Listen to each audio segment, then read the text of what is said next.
Magandang araw sa inyo mga kababayan. Bago ang lahat ay binabati po kayo ng Happy Chinese New Year! Dito sa video na ito ipapakita ko sa inyo paano na naman kayo nabudol ni Bobong Marcos. Halina panoorin at suriin ang mga impormasyon na ginugol ko para sa inyo. Hindi ko pinipilit ang opinion ko sa inyo, kundi upang kayo ang mismo makapagbigay ng sarili ninyong paghuhusga at opinion sa mga impormasyon kong iprepresenta sa inyo. Noong Pebrero 13, 2026 ginunita ni Bobong Marcos ang Chinatown Revitalization Project Phase 2. Ipinagmamalaki na itong COPS na to, ang proyekto na parang hindi ata sa kanya. Ito ay tanong ko lang. Today, I'm excited to join you all in this historic district of Binondo for the second phase of the Chinatown Revitalization Project. Binondo, founded in 1594, is described as the world's oldest Chinatown. Beyond its age, what makes this place special is its long story of commerce, faith, and culture between Filipinos and the Chinese community. This initiative is all about honoring shared histories and giving the district the much-needed attention and respect that it deserves. Last year, Phase 1 of the project restored and illuminated Jones Bridge, turning it once again into an iconic landmark for the city of Manila. It also positioned the bridge as a heritage landmark and a nighttime attraction, contributing to the revitalization of the Pasig River Corridor and promoting cultural tourism. So what better way to welcome the upcoming Chinese New Year than to build on the progress that we have made with Phase 2 of this project. Bago natin pag-usapan ang Chinatown Revitalization Phase 2, alamin natin kung ano ba talaga ang Chinatown Revitalization Project Phase 1. Pakinggan natin ang sasabihin ni Bobong Marcos Hunyo ng 2025. Ang paggunita ng Phase 1. At huliin natin paano niya tayo binubudol ng harap-harapan. Disclaimer, ito ay hindi news dahil naibalita na ito. Ito ay isang pagtatanong sa mga kalokohan ni Bobong Marcos. Tonight, we proudly light up the iconic Jones Bridge in all its renewed glory and breathe new life into it. This is what the Chinatown Revitalization Project is all about. It's about restoring Binondo, reaffirming its cultural and historical place and significance to our shared heritage. We will transform Binondo into a place that we can always return to. From the old Manileños to the first-time visitors, lahat, welcome dito. This project commemorates 50 years of diplomatic relations between the Philippines and the People's Republic of China. Half a century of friendship and shared history, all reflected here in the world's oldest Chinatown. So I thank the vibrant community of Binondo, from the families, the merchants, the students, the elders, all of those who have kept this place alive and vibrant and an important part of our continuing cultural evolution. You have done much more for our heritage, more than you can ever know. Maraming salamat po. Let us finish Phase 2 as we transform Ongpin and Escolta into cultural and economic hubs. We will bring back their golden years so that we can relive them. Dito gustong buhayin ni Bobong Marcos ang sigla ng Escolta sa pamamagitan ng pag-aayos ng Jones Bridge. Ang Jones Bridge na ito ay matatagpuan sa Binondo, Escolta. Sa pamamagitan ng pag-ilaw sa tulay na ito mabubunay ang kasiglahan ng Chinatown ayon sa sinabi ni Bobong Marcos. Ayon pa sa Presidential Communication Office, ang Chinatown Revitalization Project Phase 1 ay paglalagay ng magagandang ilaw at tugtog sa tulay ng Jones Bridge para pasiglahin ang tourism at negosyo. Ngunit dito natin mahuhuli ang mga kalokohan ni Bobong Marcos.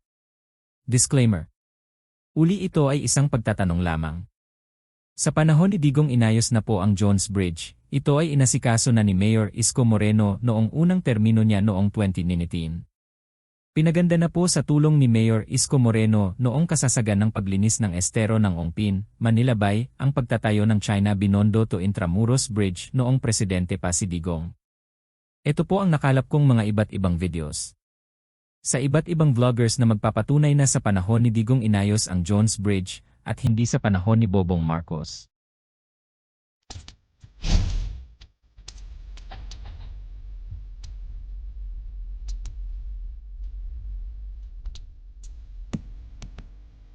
As you see, I am now over the Jones Bridge in Manila and waiting for the lights to turn on. These lights have just newly built in over this bridge, and especially in the night time, when they are on, they make an amazing view over that bridge. So I will see now how amazing they will be. While waiting for the lights to turn on, let's have a look around.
Paris sa San Francisco concept.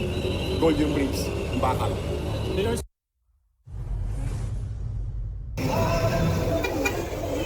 Tapos talaga si Yorme.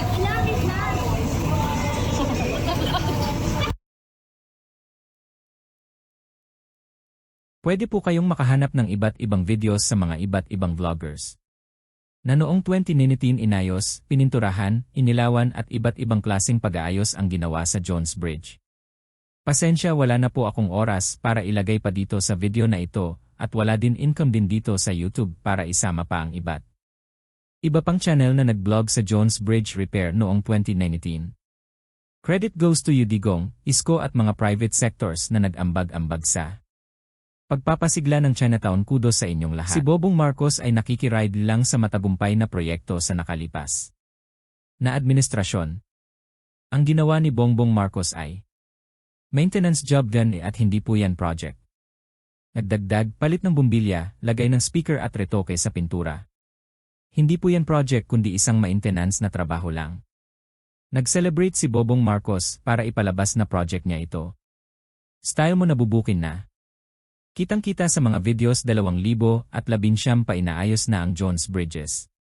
Kayo ang magsuri, hanapin nyo Jones Bridge 2019 sa YouTube, isang katutak ng mga vloggers ang mapapanood na gumanda na ang Jones Bridge noong panahon ni Digong.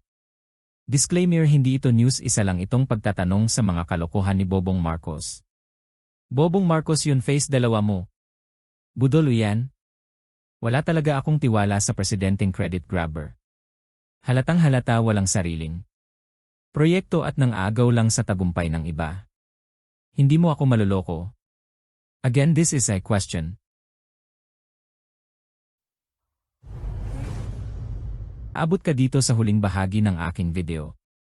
Maraming salamat po. Ako po ay isang napakaliit na channel lamang. At walang nakukuhang income sa YouTube na gustong isiwalat at Tanungin ang mga bagay-bagay at ganap na nangyayari sa ating bansa na ayaw o iniiwasan ng mainstream media. Ang munting hindi ko lang. Sa inyo ay suporta, subscribe, like at share lang po ay malaking tulong sa akin para ipagpatuloy ang paggugol ng impormasyon para madali na ninyong mapanood upang kayo mismo ang humusga at magbigay ng sariling ninyong opinyon. Maraming pong salamat sa inyong lahat. Fight for what we believe in, undeterred by the fear of failing or losing. Indeed, courage knows no limits. Cowardice does.